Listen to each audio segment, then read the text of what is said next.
Welcome to the RotoWire Prospect Podcast. I'm your host, James Anderson, and this is going to be kind of a departure from what we usually do here. We won't be talking any prospects today, but I will have my fully updated top 100 prospect rankings on the site Tuesday, and then next week's show we'll be discussing that. But today we're going to be focusing on Dynasty talk and specifically the Highlander Dynasty Invitational. I've got Jesse Roche joining me from Baseball Prospectus, and Bret Sayre from Baseball Prospectus will also be hopping on when he can to discuss this. But what we're really going to be doing is going team by team, and everyone in this league had to select a fan favorite keeper by May 15th, one single keeper that they took in the 5th round or later of the startup draft. And so we're going to be going team by team, analyzing each selection there. But Jesse, thanks so much for joining me. How you doing? I'm well. Thanks for having me on. Always great to be on the podcast. And I'm really excited to talk about all these interesting decisions that all these owners had to make, because this is a player that you have to designate pretty early. It's May 15th was the deadline, and you're locking yourself into this player for 3 years as a keeper. So it's a big decision. And I know that it was difficult for me, and I'm sure that it was very difficult for a lot of people. I know that and we'll get to it, but I selected a pitcher, and hoping that a pitcher is not only healthy but performing for 3 straight years is a tall task. Yeah, and that's like this. If you nail this pick, you're going to be in really good shape for the next 3 years, as you said, because that kind of could give you some level of a leg up on the rest of the teams. Inevitably, a few of these picks are not going to pan out. That could be a pitcher for injury related issues. It could be a hitter. I mean, I think there were some hitters selected by managers that maybe going into the startup draft they would have been surprised if you told them that this was going to be the hitter they selected as their fan favorite. But inevitably, some of the guys that we took and had high hopes for didn't pan out.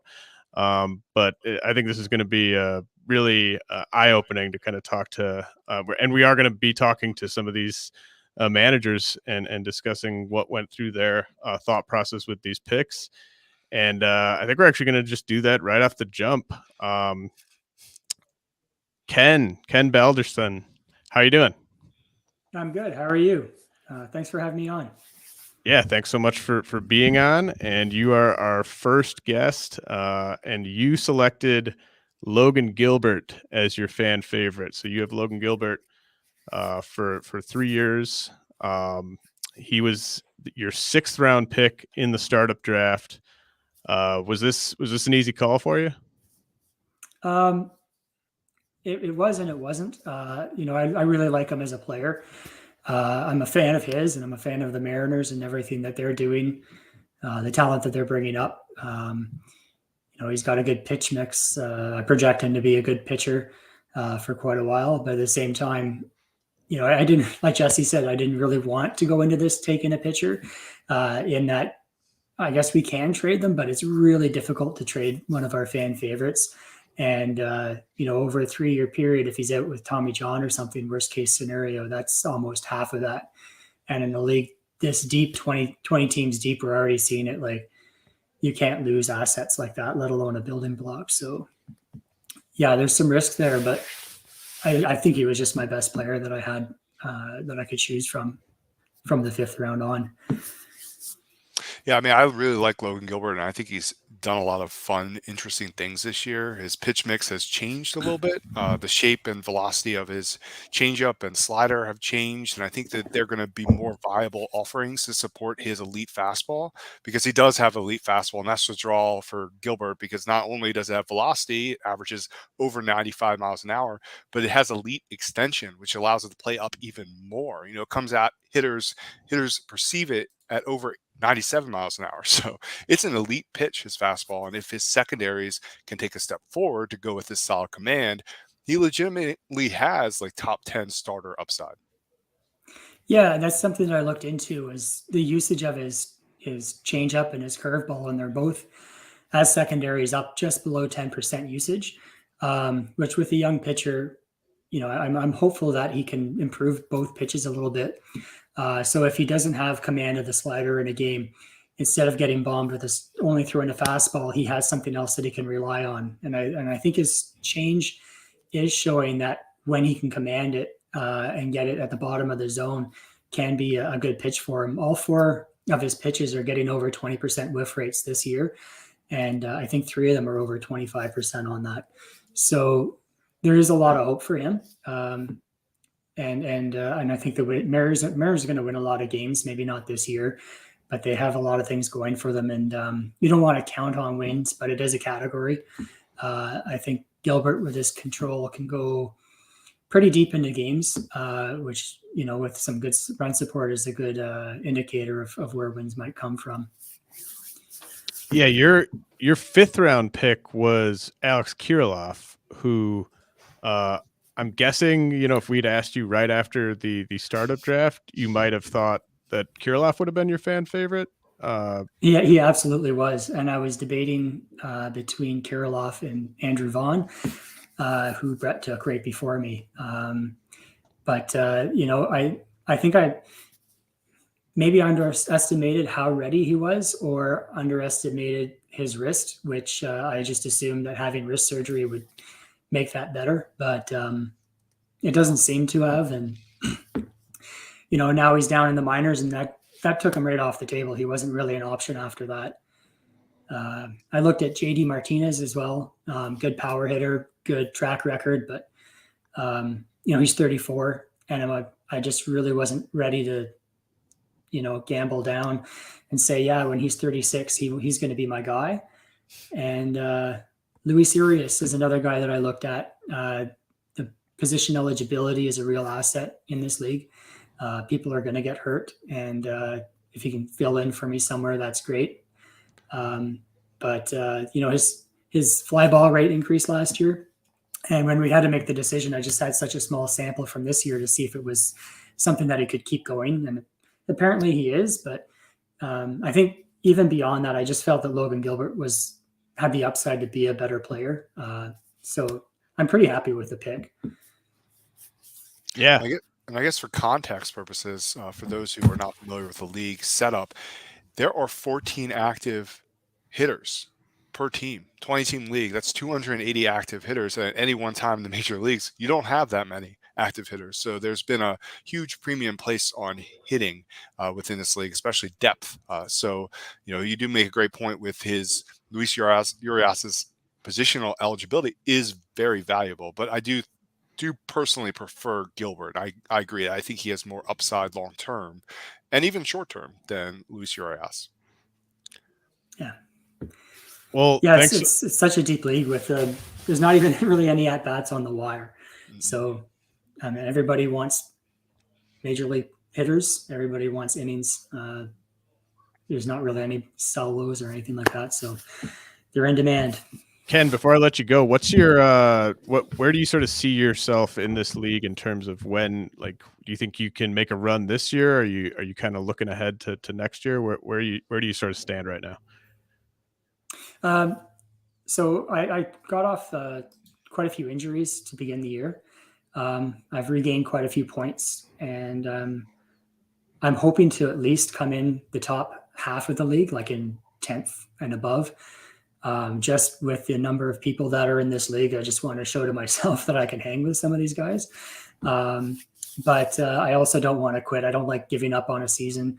So I want to come in at least 10th or higher. And I don't know if I have a shot to win it. There's been a whole bunch of trading this year, acquiring some extra bats just in the last week. So I think the top teams have stocked up, but I'm still going to keep pushing as far forward as I can. Well, thanks so much for joining us, man. Good luck the rest of the way, and we'll talk soon. Awesome. Thanks for having me. Thanks a lot, Ken. So that was interesting because I thought Kirilloff would have probably been the guy, but I'm pretty worried about him. I don't know what your level of concern is with Kirilloff. I'm very, very worried. This is an ongoing, several year long issue for him with the wrist, and I just don't. These types of things can linger, and he has flashed, of course, with the barrel rates that he showed early on last year before his injury. And, we've seen him perform in the minors. The reports remain glowing. But yeah, it's too risky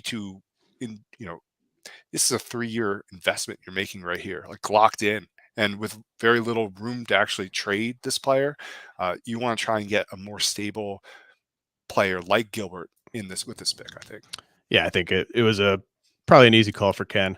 Let's talk about some of the teams that aren't going to be able to join us. We'll start with Smada, who is in third place, but it's really tight at the top. We got Eddie Almaguer in first, Jeff Ponce in second, Smada in third, but they're about 2 points separating those three teams. Prospects Live. Yeah, the Prospects Live guys showing out. Smada was actually in talks with me and some other teams, I think, about trading for a fan favorite that he had a bit more confidence in, but wasn't able to pull anything off. And he ended up taking Gleyber Torres as his fan favorite, who he selected in the 8th round. What do you think about that pick? I think given his options, I like the Torres pick. He's been on a bit of a heater, and we've seen him perform in the past. He's still young, just 25 years old. He has a career high average exit velocity so far this year. He's making a ton of contact. Expected stats, of course, adore him due to that contact and elite rates of contact. He's always been a pretty good hitter, and if he can put it all together, I think he'll look really good later on down the year. But yeah, like I said, were not many great options for Smada at this pick, and I think Torres was probably the best. Yeah, I know he told me that he thought Franmil Reyes, who was his 5th round selection, would be his guy here, and I think wisely pivoted to Gleyber.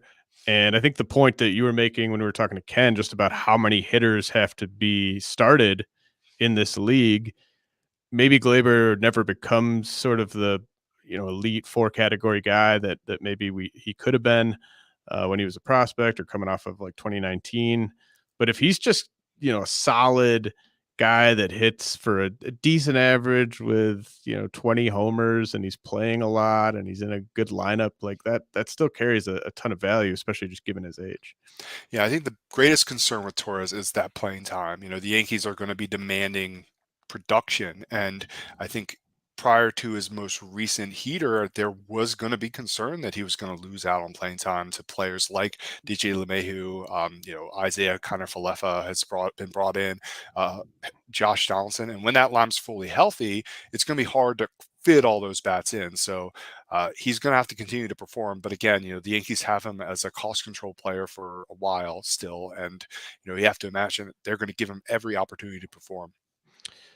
Let's talk about Jeff Ponce and his selection of Kevin Gausman, who was his 5th round pick in the startup. So, kind of went chalk with that, I guess. Jeff, like I said, he's in 2nd place, doing very well. What do you think about the decision to go with a pitcher, albeit a very good pitcher, who was the 100th overall pick in the startup draft, and Kevin Gausman? I think it made a lot of sense, given obviously Gausman's performance this year has been amazing, but there's a lot of risk too, because Gausman's going to be 32 years old later this year. You're committing to him not only this year, but 3 more years. And so he's basically committing to Gausman through his age 35 season. And I think that is kind of a risky play because, players decline. We're seeing it across baseball already this year. And, there's a chance that, Gausman is just declines steeply, quickly, but he is a pitcher, and pitchers often do not decline quite as steeply as quickly as hitters do. So given his present performance, I think it does make sense. But, obviously he's performing really well this year, Jeff Ponce, and I think he had a lot of great options at this pick. And I was thinking maybe it could be Gavin Lux even. He had Jose Altuve, who he could have selected with this pick as well. But ultimately, I think that Gausman was the right choice. Right. He had Altuve, who he took in the 6th, Haniger in the 7th, Darvish in the 8th, Matt Chapman in the 9th, and then Gavin Lux in the 10th. And Jeff's team is certainly a win now team. So That probably factored into the Gaussman selection as well. Jeff probably is hoping to win the league this year, maybe compete next year. So maybe Gaussman isn't looking like the greatest pick in like 3 years, but if he gets a flag, I don't think he would complain too much about that. Agreed. I mean, he also drafted Kyle Wright, who I think at this point is probably the favorite to be his underdog selection, which is the next designation that's coming up June 15th for a player who's taken in the 13th round or later. He took Kyle Wright in the 26th round, and of course he's been fantastic this year with completely revamped repertoire and his improved command. So it'll be interesting to see what happens over the next month to see if Wright solidifies himself for Jeff with that pick. Yeah, Jeff did such a good job in the startup draft, and yeah, he's contending. And I mean the Kyle Wright pick. It'll be interesting to see if he ends up going pitcher with the fan favorite and the underdog. I mean, given the state of baseball this year, I feel like we're going to see a lot of teams that do that. I mean, I may even do that, which is scary to even think about right now. But I mean, they're just hitting has just been non-existent in baseball. It's starting to come around, and I imagine that once the weather heats up across the league, you're going to see more and more hitting. But it's been dire, and I think we're seeing that with a lot of these fan favorite selections. Yeah, I mean, when we did this draft, and when Bret told me about the rules and everything, I was sort of assuming we might see, 18 of 20 of these fan favorites be hitters. Mm-hmm. But I think in a startup draft, you saw like all the best hitters obviously get taken before the 5th round. Mm-hmm. And you have all these hitters who are underperforming right now. So I think that all kind of contributed to us seeing more pitchers selected as fan favorite than we might have expected. I can tell you, I did not want to do it myself. We'll get to mine, but my hitters just every single one of them has been terrible this year. Just about, it's been bad for that team in this league. Let's talk about Akeem Gillespie's selection of Nolan Arenado as his fan favorite. Akeem is in 4th place. There's like a 7 points separating him from Smada, and then he's about 10 points ahead of the 5th place team. So Akeem comfortably in the top 4 right now. Nolan Arenado, I didn't check on this, but maybe the oldest of the fan favorite selections. I believe it's George Springer. Okay. Arenado is 31 years old. So, yeah, definitely an older of the fan favorites. Obviously having a renaissance season so far this year for sure. And I think that it kind of follows a little bit with sort of what Jeff was doing with, Akeem's got a really good team that he's contending right now. I'm sure he expects to be contending in future years. So maybe Nolan Arenado isn't looking like the greatest pick a couple years from now, but I think he is just a beast. And if he wins the league this year, wins the league next year, he won't be complaining. His other options, he took Luis Castillo in the 6th, Ryan Presley in the 7th, Kenley Jansen in the 8th. Pretty easy to not go with any of those 3. Yes. Alex Verdugo in the 9th. He's got youth on his side, but not really close to Arenado in terms of performance right now.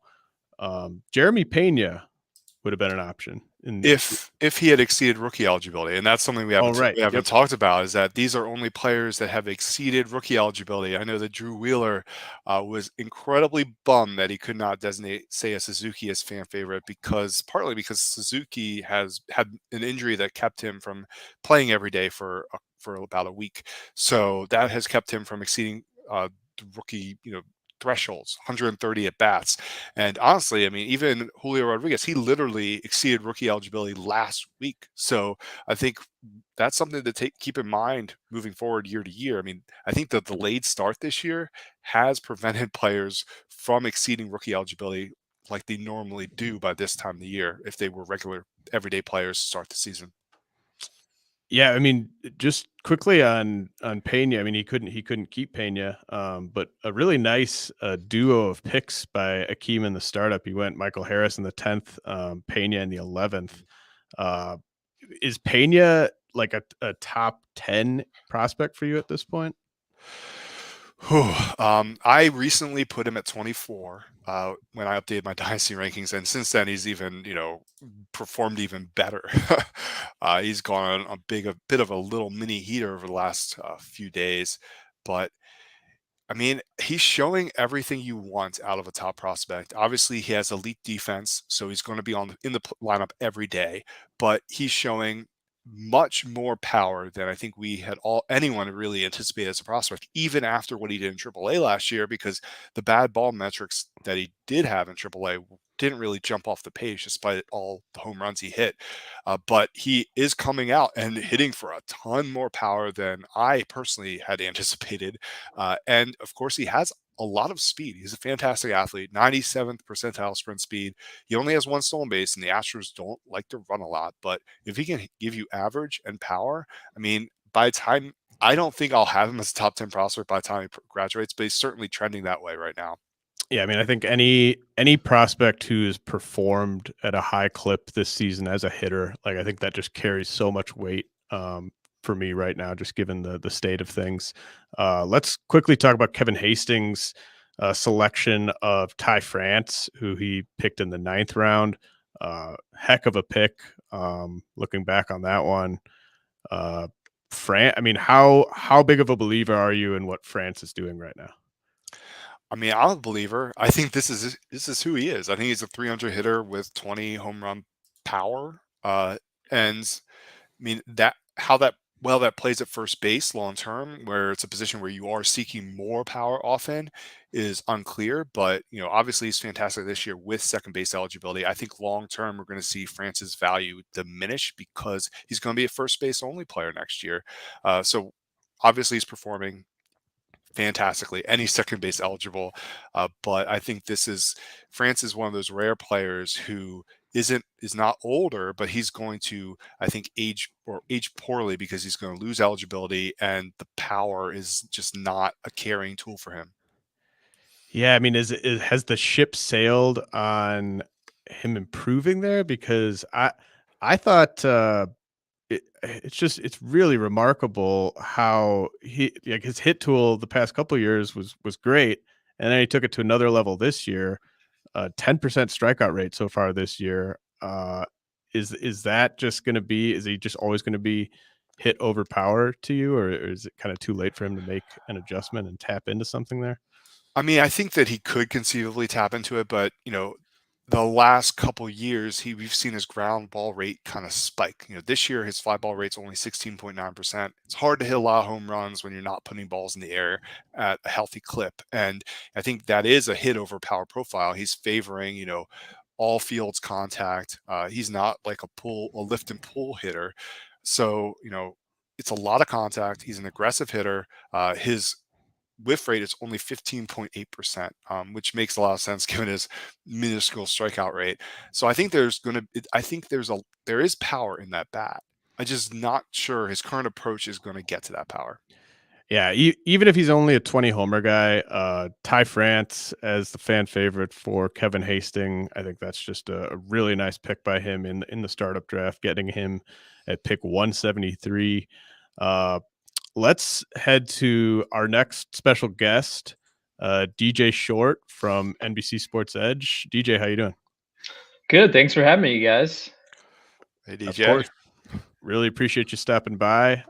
Your pick, you were the only person who selected a fan favorite who you took in a double-digit round of the draft. You noticed took that. Alec Bohm in the 13th round. He's your fan favorite.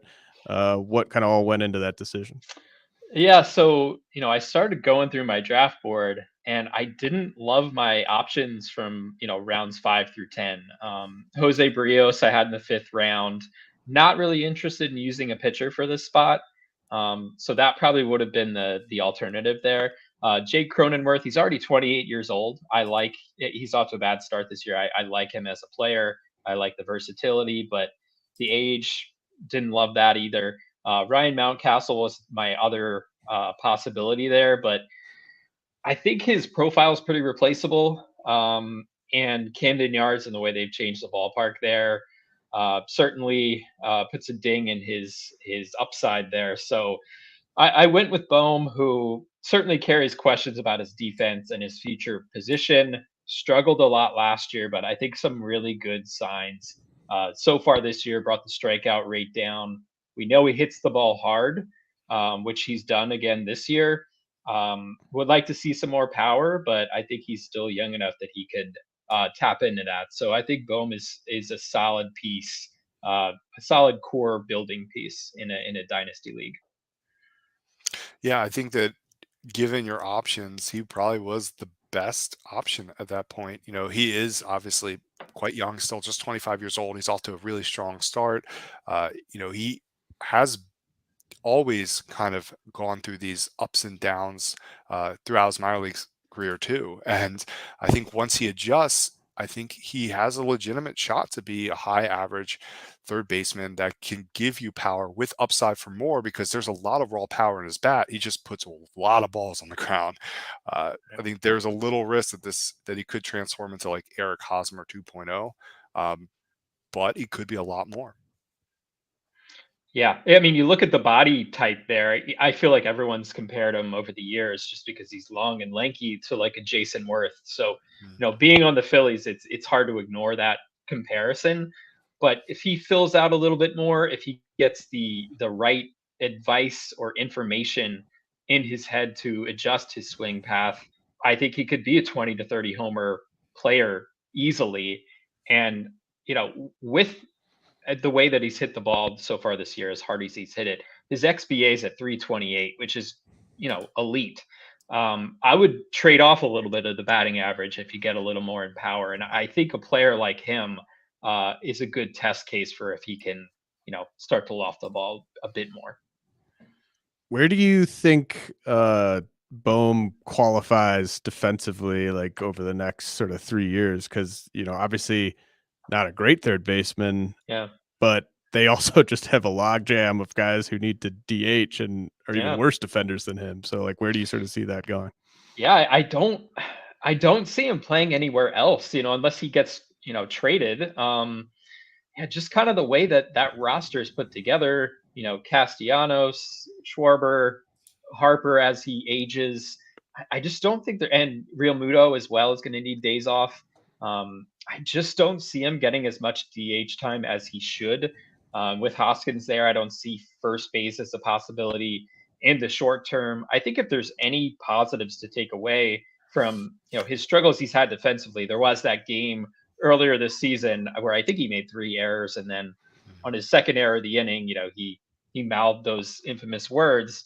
But since then, I know errors aren't everything, but I think he's only made 2 errors in the past 30 games or whatever. Like, okay, you'll take that.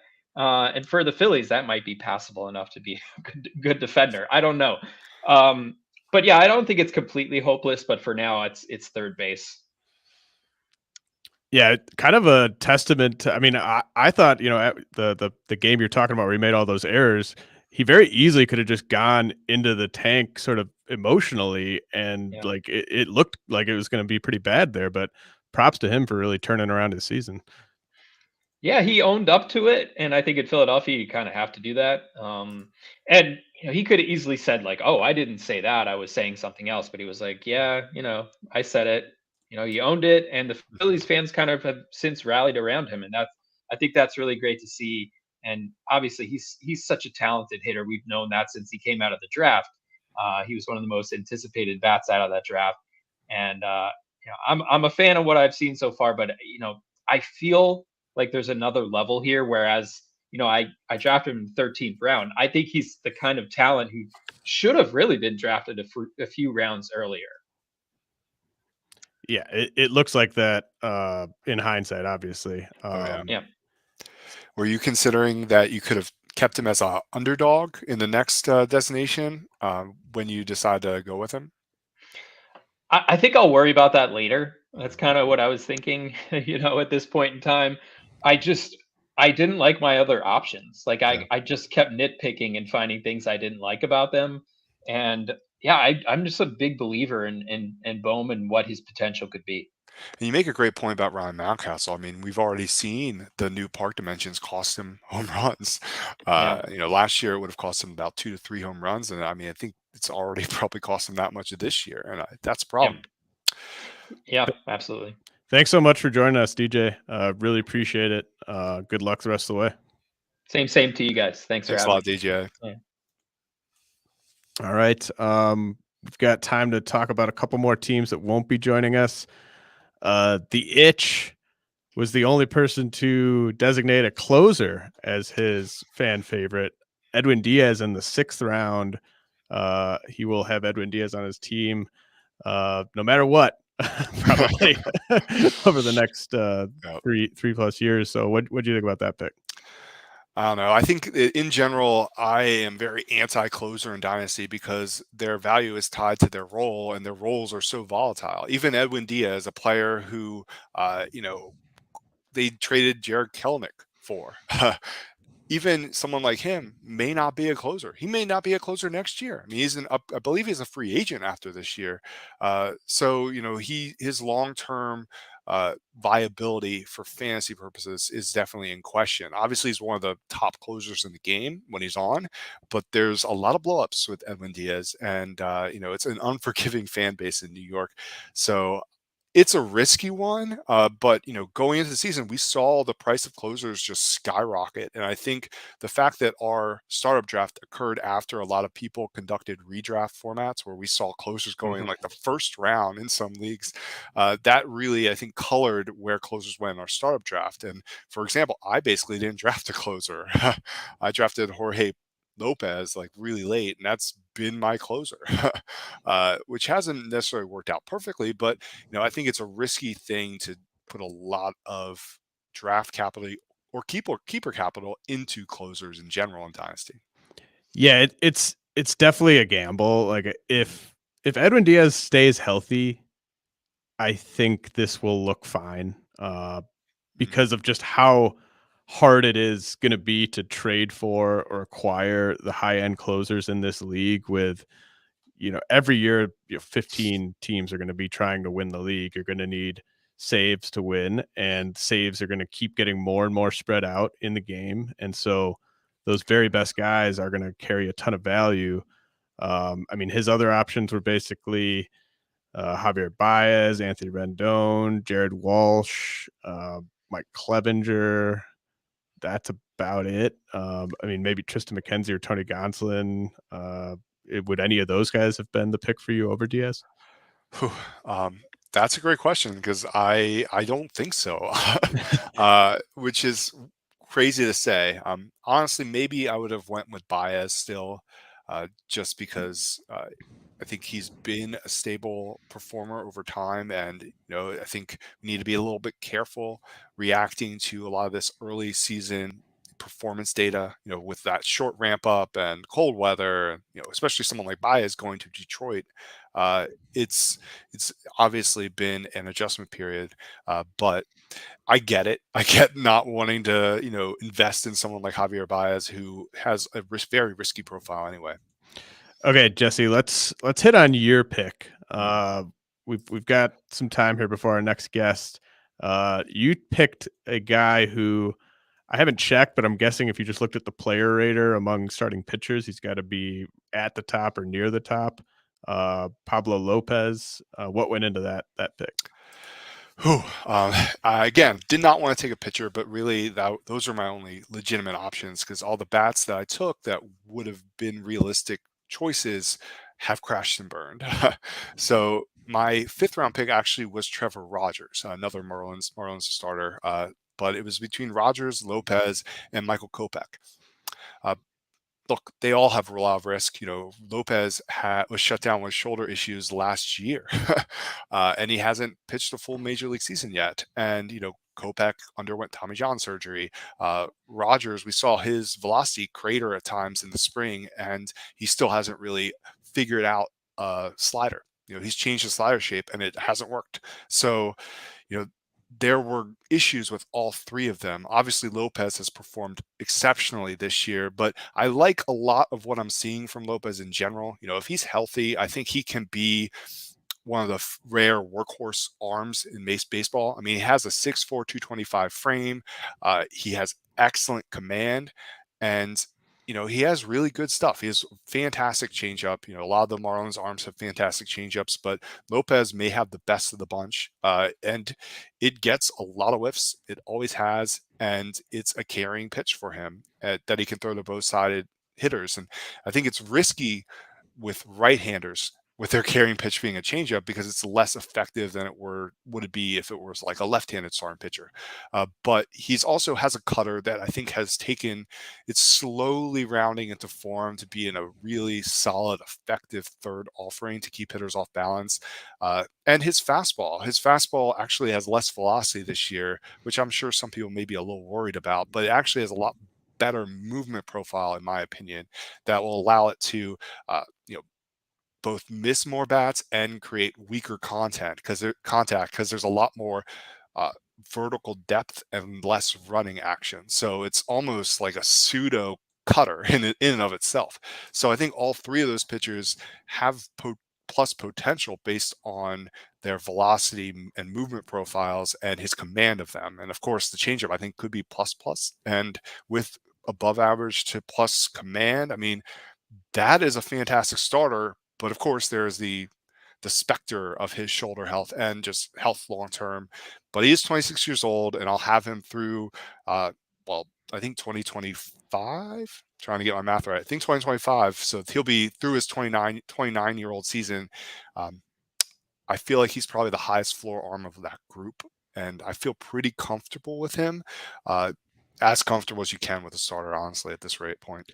So I've been getting a lot of questions, I think, from people about Pablo Lopez trades, and I sort of get the sense that there's a rush among certain people in Dynasty to try to sell high on Lopez right now. Is that what you would advise? Obviously, it depends on the deal, or is this one where you look at the age, you look at the body, and maybe you just ride this out? I think it really depends on how people are pricing him, because I definitely think you should sell him if anyone's giving you top 50 dynasty value for him, for sure. Obviously, he has huge numbers this year, but his stuff is not like epic bat missing stuff. He's never going to be a guy who gets you tons and tons of strikeouts. His strikeout rate will probably always hover around 9 per 9, basically. And if you're chasing a big, loud strikeout arms that can give you great ratios, he's not going to be that player. I think he can be a very good ratio, like an excellent ratios long term, like ERAs around 3, great whips around 1, and I think he can give you innings. But yeah, the health concerns that I still am concerned about, and the fact that he doesn't really have like a bat missing breaking ball. That cutter is not a big bat misser, and without a big bat missing breaking ball, he's just never going to get a ton of strikeouts. I will say, Trevor Rogers' most recent start, I think, was his best slider start of his career from a swinging strike standpoint. So I'm definitely still bullish on Rogers long term, but I think Lopez over Rogers, Lopez over Kopech definitely makes sense. Rogers is I just still don't love his slider shape or velocity. I just don't like it. I've never liked it. I just don't think it's going to be a very effective pitch in general. But I mean, if he uses it primarily against left-handed hitters, I think it can have its use. But he is using it to both side hitters, so I don't know. I really don't get it fully with him, but to each their own. I think with Michael Kopech, really, like it's about command that I'm just concerned about. His walk rate's over 4, and he's had command issues his entire career. And the health issues are concerned too, and how well and effective his secondaries can be is something that I am it's an open question. I mean, his fastball's fantastic, but everything else needs a good bit of work. Okay. I am having some technical difficulties. Damn it. This is awful. All right. Well, we can hear you though. You can hear me. Well, my computer's basically frozen. I feel really bad. We've got Drew Wheeler waiting in the wings to come on. wonder if I can fix this. But in the meantime, let's talk about another team or another manager who's not able to join us. Let's see, who did we have next in line here? Baseball Pods, Chris Mallor, I believe, is next. And who did he select? Luis Garcia. Ooh, for the Astros. love Luis Garcia. I actually just traded for him in another dynasty league. Another pitcher selected, and yeah, that one I know that he was kind of between picks there. Who would have been his next best option, do you think? Well, I know Drew really wanted Seiya Suzuki to be the guy. And he also picked Starling Marte in the 6th round, but I think Starling Marte's age is problematic when you're committing to a player like this for 3 years. And same thing with Jose Abreu, who he selected right around there. But I think he was considering Zach Gallen, I believe. Wait, this is the wrong team. Oh my gosh. Ignore everything I just said. His main other option would have been Tyler Mahle, and he's had a really rough go of it. He took a lot of prospects in rounds 5 and 7. He took Corbin Carroll, which again, fantastic pick. Took Nick York in round 8, Sean Manaea in round 9, Gilbert Ruiz in round 10. Really a lot of the major league pieces that he took just haven't really been performing, I think, the way he would have liked them to perform. But Garcia has been fantastic. Garcia has fantastic stuff.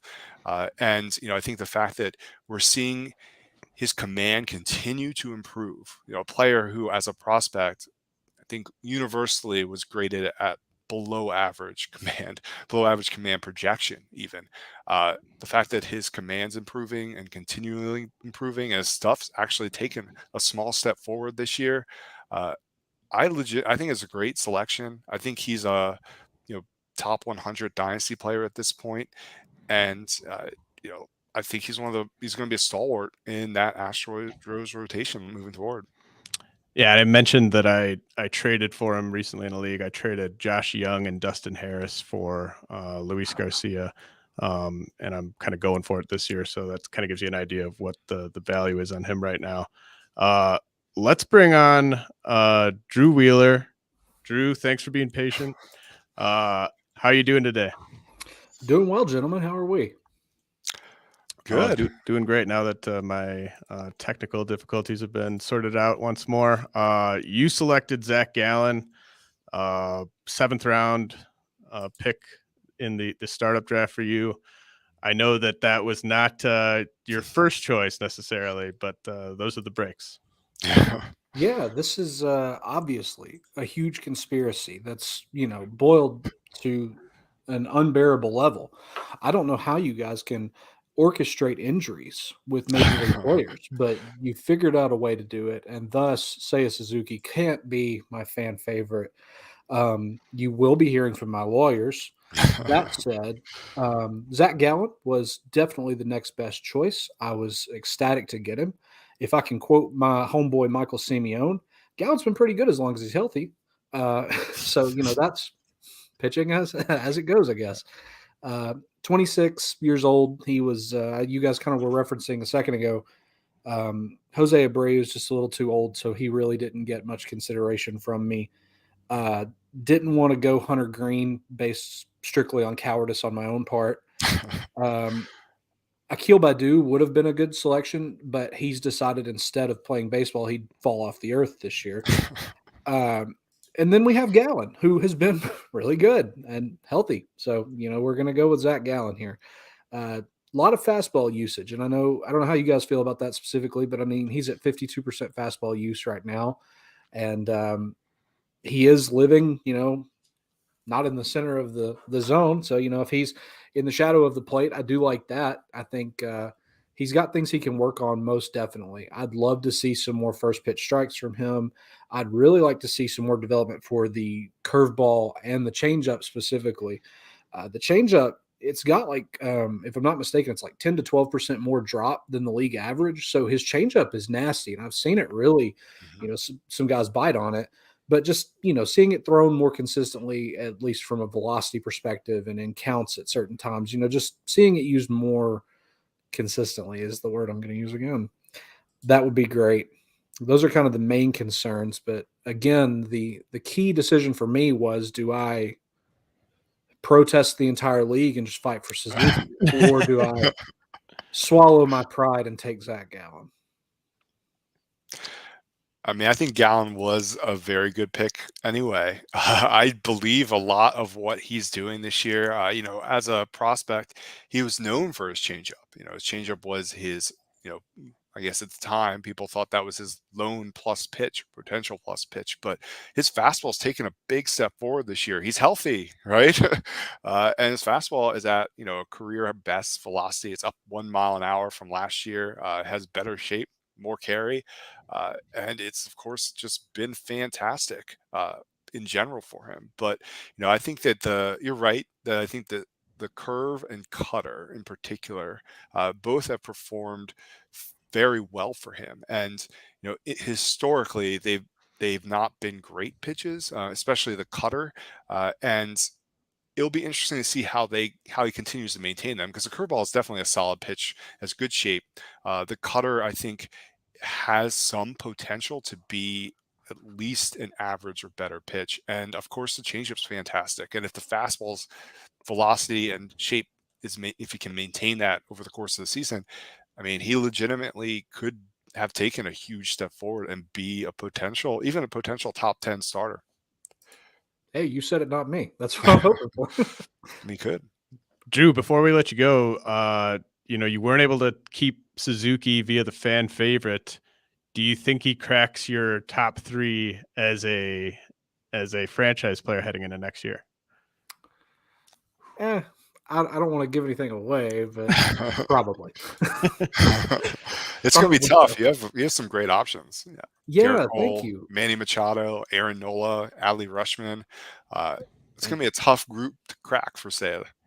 Yeah, I like to say that I have the worst win now team of anyone in the league. And so thank God for that first few rounds of the draft, because I really did great then. But then I think somebody took over. Maybe it was the high from getting Suzuki when I did, and I just kind of, vacated mentally. But either way, I really appreciate the kind words, and you're certainly right about having a tough call to choose from on those three keepers.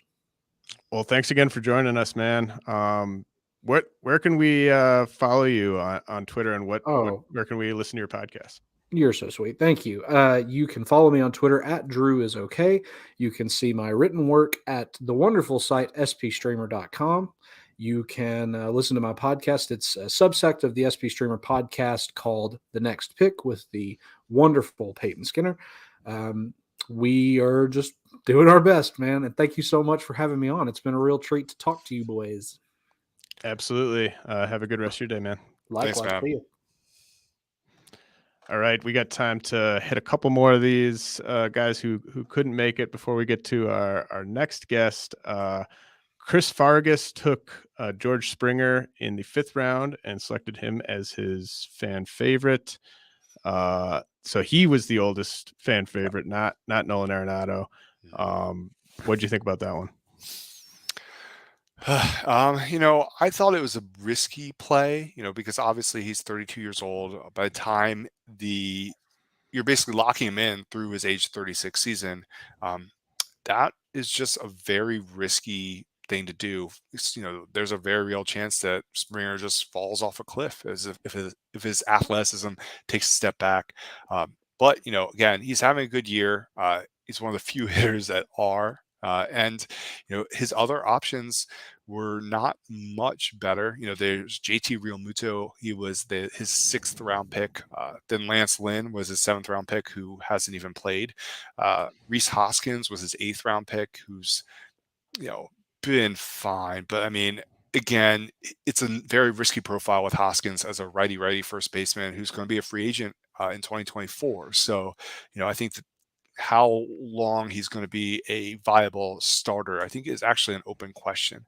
So, I mean, after that, there was Miles Straw, and then we're getting a little bit into the weeds after that. But I think of those players, Springer probably makes the most sense.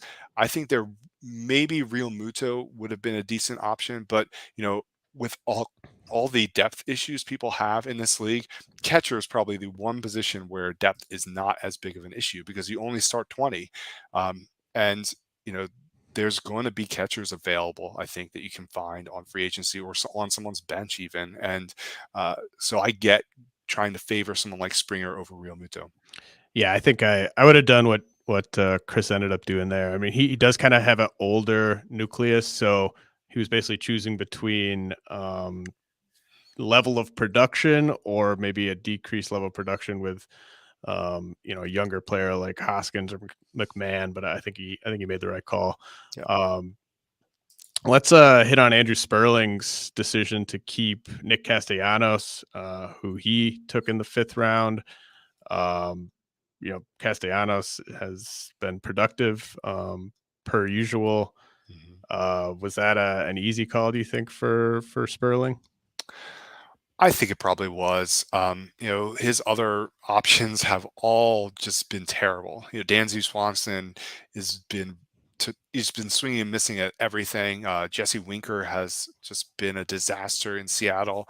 Max Muncy has a lot of great underlying data, but he's just not performing in general. I think then there's Jesus Luzardo. I bet you he probably was considering up until the point that Luzardo went on the IL with an arm injury because pitching, man, So I think it makes sense to go with Castellanos there. He is having a great season. He's been a very steady producer for several years now. So I think it was probably the best choice of his options for sure. Yeah, I mean, Dansby has kind of he heated up there for a little bit. I still like Dansby, but I think you probably do got to go Castellanos there.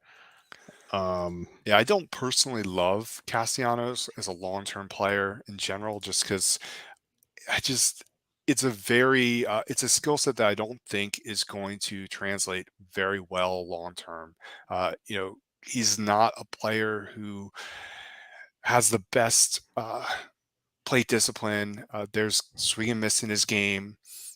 There is obviously a legit power, but if I think he toes a line, it's very dangerous, and we see players fall off of it all the time. His whiff rate is consistently around 34%.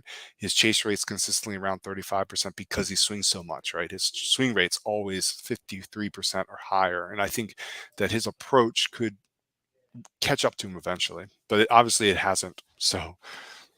How do you rank Castellanos, Springer, and Arenado for Dynasty of those sort of like aging 4 category guys? I actually have I've had Springer and Castellanos back to back for some time, with Springer one spot ahead of Castellanos and Arenado behind both of them. So I think they're good selections in general, but when you're committing to them locked in for 3 years, I think it gets a little bit hairy. But again, I think when you're committing to just about any player, especially pitchers, which I did, it can be hairy. Yeah. Some more technical difficulties on my end. This is not been great. But Jesse, you've just been an ace helping me power through here. We're going to be joined by Eddie Almaguer momentarily. Eddie is up in first place now, right? Like the Prospect Live guys keep jockeying up at the top. Yep, for now. I know those guys take a lot of pride in that, and Eddie's a great player. Oh yeah, he is. Can we sort of tease who his selection was before we bring him on? Sure. So Eddie actually picked a player who he took in in the 8th round. His 5th round pick was Chris Bryant. 6th rounder was Giancarlo Stanton. 7th rounder was Lourdes Gurriel Jr. And his 8th rounder was Tommy Edman. And of course, it makes a lot of sense for Eddie to select Edman as his fan favorite. It could be name related issues here, but I mean, I think of those players, Edman's obviously been fantastic this year. He's hitting for low pop. He has shown a lot of speed. Speed is a very much a dwindling resource in the game. He plays second base, which is a difficult position to fill, especially in a league like this. And, he's young. Edman's 26 years old. So he can potentially give Eddie, or 27 years old, could potentially give Eddie some stability at a position that's very difficult to fill with a solid fantasy performer. And speed. I mean, Edman has 9 stolen bases this year. Speed does not age well usually, but I think that Edman should do pretty well with that in that regard. But I think the big thing is he's showing a bit more pop than ever this year. So I think it's I'd like the pick personally, but I should probably talk too much about it already because we'll be bringing Eddie on. Are you able to add him? Or am I the only one who's able to add him? I think it's just you. Yeah. God damn it. All right. This really sucks. I'm really, really sorry, everyone. And I feel the worst for Eddie, who's waiting to join us. And really just not sure what to do. Might actually have to. Oh. Well, it's just me. All right, well, while I'm on here only and we wait for James to return, let's talk about a couple other selections to keep this thing moving. Chris Clegg, who is not going to be joining us today, he selected Joe Musgrove, which, he's off to a fantastic start this year. Again, another pitcher. Chris's other options were Yoel Moncada, who's just returned from injury. Joe Adell, we all know what happened to Joe Adell. He's been demoted in favor of Taylor Ward, new superstar. Then there's Jordan Romano, Marcelo Zuna, Reed Detmers. And I think among all of them, obviously Musgrove has the most upside, given obviously his current performance. And I think that if I were to guess, I would imagine that Clegg was kind of wavering between Musgrove and Moncada. But between the two, I think that Musgrove was a solid pick. This is a guy who has some of the best secondaries in baseball with his slider and curveball. Fantastic command. He's not walking anybody. But it's really about how well his fastball will hold up long term, which is because it gets hit. It gets hit. Eddie, how you doing? Boys. Well, I guess our work's done here. Jesse kind of said it all, so I'll catch you boys later. Oh, sorry. Yeah, I really appreciate you taking the time, and I mean that's just all my fault. This old ass computer just keeps freezing out on me. But come on, man, you got to get some of that top 400 RotoWire money and buy yourself some new computer. So you are in first place. You and the Prospect Live guys and the Prospect Live alumni are hogging the top 3 spots. What's gone right for your team so far this year?